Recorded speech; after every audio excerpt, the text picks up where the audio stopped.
Kā uzlabot kuņģa skābi, ja tā ir pazemināta? Iepriekšējā video es stāstīju, kādu testu ir nepieciešams veikt, lai noteiktu, ka kuņģa skābe ir pazemināta.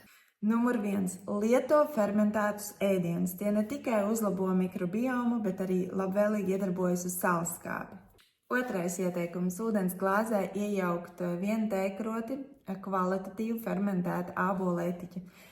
Un izdzert to tieši pirms maltītes vai pēc maltītes, tas palīdzēs uzlabot gremošanas procesus. Trešais ieteikums ir maltītes laikā esi maksimāli relaksēts, neskaties televizoru vai telefonu. Tas ir īpaši svarīgi, lai veicinātu gremošanas procesus un sālskābes ražošanu.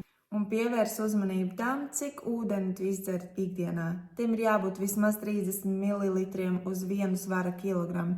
Ūdens ir nepieciešams, lai organisms spētu ražot kvalitatīvu